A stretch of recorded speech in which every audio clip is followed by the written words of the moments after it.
बिस्मिल्लाहिर्रहमानिर्रहीम। दोस्तों अस्सलाम वालेकुम, मैं हूं शाद और आप देख रहे हैं सुन रहे हैं शाद की बात। अल्लाह रब्बुल रहीम से दुआ है और पूरी उम्मीद है कि आप जहां भी होंगे खुश होंगे और अपने मामलात को सही से खुशसलूबी से और ईमानदारी से निभा भी रहे होंगे। दोस्तों मियाँ बीवी के हवाले से घर की फिजा में अमन, सुकून, शांति, सुख रहे, उस हवाले से बातें होती रहती हैं। चूँकि मेरा टॉपिक यही है आजकल ख़ास तौर पे कि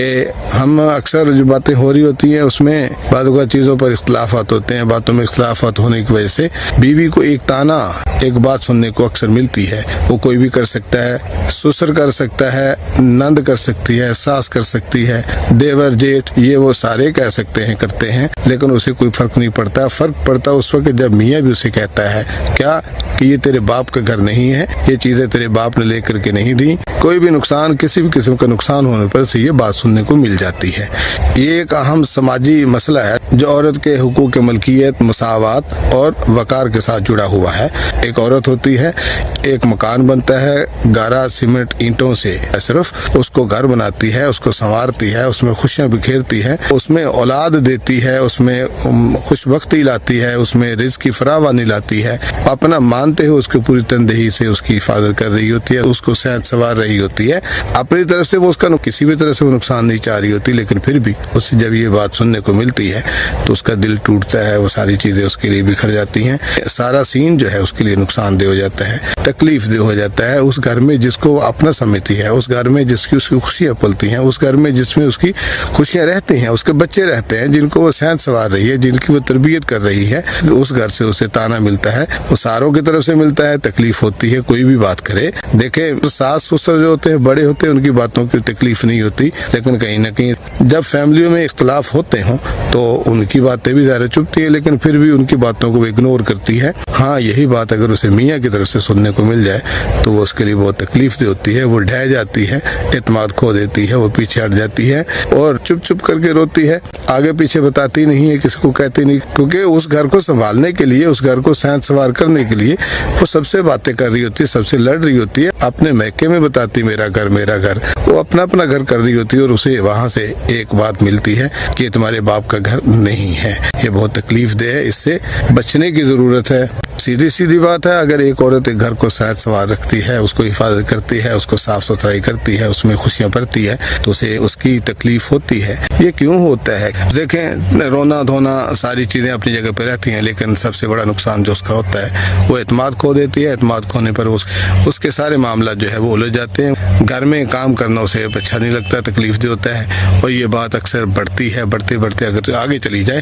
तो ये उसके लिए नुकसानदेह होता है। फिर यहाँ क्या होना चाहिए इस हवाले से? तो यहाँ यही लगता है कि औरत को जो है ना हक़ मलकियत कानून ने भी दिया होता है, शरीयत भी देती है, अखलाकी तौर पर भी होना चाहिए। अगर वो देखें वहाँ कंप्रोमाइज़ करती है तो तकलीफ में रहेगी। तो अगर उसके पास अपना घर है, उसकी मलकियत है, तो उसके घर वाले या उसके ससुराल वाले कोई भी उसको जो है ना वो तकलीफ नहीं देंगे, कोई बात नहीं करेंगे, ताना नहीं दे पाएंगे, क्योंकि ये ताने उसी वक्त ही दिए जाते हैं जब पता चलता है कि ये कमज़ोर है, कहीं जा नहीं पाएगी, कुछ कर नहीं पाएगी, इसका कौन है, कहाँ है। बहुत सारी लड़कियां ऐसी होती हैं अपने घरों में नहीं जा सकती, मैके नहीं जा सकती, नहीं जाती, तो उसका अपना घर अगर हो तो वो जाहिर है फिर वो खड़ी हो जाती है, खड़ी होकर बात करती है, डायलॉग होता है, डायलॉग में खुदा न खासा अगर पीछे बात हटती भी है तो उसका अपना घर होता है, वो पूरी तरह से रहती है। फिर यहाँ एक और चीज़ जिसकी वजह से ये बात उठती है, जिसकी वजह से ये सीन क्रिएट होता है कि हम शुरू से ही लड़की को दूसरे दर्जे पे रखते हैं, बेटे के मुकाबले में, लड़के के मुकाबले में उसमें पीछे रखते हैं,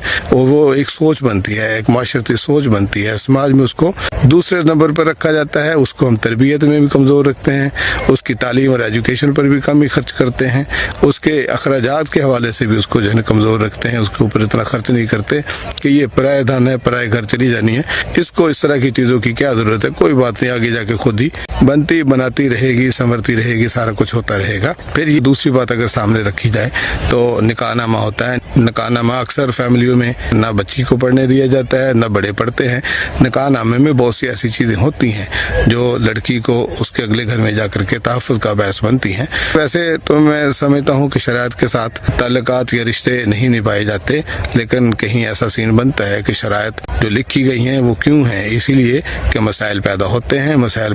ہیں تو ان کا مداوع تبھی ہو پاتا ہے جب ہم ان شرائط پر نظر رکھتے ہیں اور ان میں سے کچھ جو ہونے والی ہیں اس کو اڈاپٹ کر لیتے ہیں۔ پھر اس کے بعد یہ دیکھیں کہ حق وراثت جو ہے قانوناً ہے، شرعاً ہے، ساری چیز اس کے ساتھ ہے تو وہ اپنی جائیداد رکھ بھی سکتی ہے۔ پھر اکثر والدین میکا جو ہوتا ہے لڑکی کو خرچ بھی نہیں کرتے، تعلیم بھی کم دیتے ہیں، کسی چیز کا ہنر سیکھنا یہ وہ اس طرح کی چیزیں بھی اس کو سامنے نہیں رکھتے، اس کو تربیت نہیں دیتے یا اس کو کچھ ایسا نہیں کر کے دیتے کہ اس کے اوپر اگر خدا نخواستہ برا وقت آئے تو وہ اس کو اپنے مسئلے کو سنبھال سکے یا اس کی وہ بھرپائی کر سکے۔ تو ہم بعض اوقات ایسا بھی ہوتا ہے کہ جہیز کی مد میں اس کو اتنا دیتے ہیں، دینے کی کوشش کرتے ہیں، وہ یہی ہوتا ہے خاموش معاہدہ یہی ہوتا ہے، ایک قسم کا جو ہے نا یہ طے کیا ہوا ہوتا ہے کہیں فیملیوں میں کہ بچی کو جہیز ہی اتنا دے دو کہ اس کا حصہ اسی میں نکال دو، اور یہ بتایا تو نہیں جاتا لیکن پھر بھی اس طرح کا قسیم کیا جاتا ہے کہ جو جائیداد ہوتی ہے اگر دیکھیں مربوں والے ہوں، زمیندار ہوں، مربوں والے ہوں، بہت زیادہ کچھ ہو تو وہ کتنا دے سکیں گے؟ اتنا تو نہیں دے سکتے نا کہ وہ اس کا حصہ جو زمین کا ہے جو اس طرح کی چیزوں کا جو حصہ ہے وہ پورا ہو جائے۔ تو اکثر جو ہے جہیز میں ہی اس کے حصے کو نپٹانے کی کوشش کی جاتی ہے، جو میرے خیال ہے وہ مناسب نہیں ہے، ٹھیک نہیں ہے۔ اس کا وراثت میں حصہ جو شرعاً یا قانوناً بنتا ہے اسے وہ ملنا چاہیے، اس سے بھی اسے اپنے ہونے کا، اس کو اپنے تحفظ کا احساس ہوتا ہے، جس سے وہ اپنی لائف کو جو ہے پرامن طریقے سے سکون سے کمپرومائزز کے ساتھ نہیں جو ہونے والی چیزیں ہوتی ہیں اپنے آپ کو مطمئن کرتے ہوئے پر اعتماد ہو کر کے پوری زندگی کو لائف کو چلا سکے۔ کیونکہ دیکھیں اس کا اعتماد کھو جائے تو اس کے سارے معاملات جو ہیں پیچھے ہٹ جاتے ہیں، بچوں کی تربیت نہیں ہو پاتی، خود کام نہیں کر پاتی، کچھ نیا نہیں سیکھ سکتی، کوئی نیا کر نہیں سکتی، وہ ساری چیزیں اسے پیچھے کر دیتی ہیں۔ اگر اسے اپنی سیکیورٹی ہو، اسے اپنے تحفظ کا احساس ہو، اس کے پاس اس کا اپنا ہو تو وہ ظاہرہ ان چیزوں سے پھر لڑ جاتی ہے، بھڑ جاتی ہے، اس حوالے سے وہ چیزیں ہوتی ہے۔ پھر اس طرح کوئی کرتا بھی نہیں ہے، بات آگے بڑھتی بھی نہیں ہے۔ پھر آگے جو ہے خاندانی اور سماج کی سوچ کا بدلا جانا بڑا ضروری ہے کہ لڑکی کو برابری کا حق مقابلتاً لڑکے کے ساتھ اس کو رکھا جائے، مالی طور پر، معاشی طور پر، تعلیم دینے میں، حصہ دینے میں کسی طرح وہ اسے اس سے پیچھے نہ رکھا جائے، اس کو اس کی ساری چیزیں دی جائیں۔ ظاہر ہے شادی کرنے کے بعد اس نے اپنے گھر چلے ہی جانا ہے تو وہاں بھی اعتماد کے ساتھ رہے، اپنے ساتھ اپنی مرضی کے ساتھ، اعتماد کے ساتھ اپنی ساری زندگی کو گزار سکے، نہ کہ وہ دب کر نیچے بیٹھ کر کمپرومائز کے ساتھ بہت ساری چیزوں میں پیچھے رہتے ہوئے ساری زندگی تانے سنتی رہے، گالم گلوچ ہوتا رہے، مار پٹائی ہوتی رہے۔ اس طرح کا سین نہیں ہونا چاہیے اس کے ساتھ، یہ ہونا اس کے لیے تکلیف دہ ہوگا۔ زندگی اس کی مرضی کے ساتھ نہیں چلتی تو وہ تکلیف میں رہتی ہے۔ اور سب سے جو ضروری اور اہم چیز ہے وہ اس میں یہ ہے کہ خدا نخواستہ یہ بات نہیں بنتی، بات بگڑتی ہے، چیزیں آگے نکل جاتی ہیں، بات علیحدگی تک جاتی ہے تو قانون ایسی ہونی چاہیے۔ ویسے تو قوانین ایسے ہیں، ان پر بھی بات کروں گا آگے جا کر کے کہیں، یعنی قانون یا شریعت اسے کون کون سے تحفظ دیتی ہے اس پر بھی بات کریں گے، کیونکہ ہم ان اویئر رہتے ہیں، گھر والے بھی، بچی والے بھی، اور بہت ساری چیزیں ہمارے یہاں ایک بڑا معذر خانہ رویہ جو ہے بچی والوں کے ساتھ جو رہتا ہے اس حوالے سے تکلیف دہ رہتا ہے۔ یہ ساری فساد یا فطور یہیں سے پیدا ہوتے ہیں کہ ہم نیچے والا پورشن رکھتے ہیں، بیٹی ہے تو بیٹی کے گھر والے یا اس کے والدین جو ہے وہ خاموش ہونے چاہیے، انہیں نیچے رہنا چاہیے، وہ 2 نمبر کے رہیں، انہیں کے کام میں منت کرنا، انہیں کا کام ہے بیٹی کو بچانا، اگلے کی ذمہ داری کوئی نہیں نظر آ رہی ہے۔ ہاں میں یہی کہنا چاہتا ہوں جب نکاح ہو ان شرطوں پر بھی نظر رکھیں، اور دوسرا یہ ہے گورنمنٹ کی طرف سے بھی، انتظامی اداروں کی طرف سے بھی اس طرح کی قانون سازی ہونی ضرور چاہیے کہ اگر خدا نخواستہ میاں جو ہے اسے چھوڑتا ہے، پاسے کر دیتا ہے، طلاق دے دیتا ہے، ڈیورس کر کے علیحدہ کرتا ہے تو اس کو آنے والی زندگی جو ہے اگر وہ دوسری شادی نہیں کرتی تو پوری زندگی کے لیے اس کا اخراجات کا بندوبست ہونا جو ہے بڑا ضروری ہے۔ اس حوالے سے اسے تحفظ ملنا چاہیے، نباہ نہیں ہو پاتا، بلیک میل نہیں ہونا چاہتی تو اسے اس کا تحفظ ملنا چاہیے۔ اس میں قانون، معاشرہ، سوسائٹی، گھر والوں کا سبھی کا اس میں شامل ہونا ضروری ہے۔ کسی کو کوئی تکلیف ہوئی ہو، کسی کو کچھ برا لگا تو اس کے لیے میں معذرت خواہ ہوں۔ اللہ میرا آپ کا حامی ناصر، والسلام۔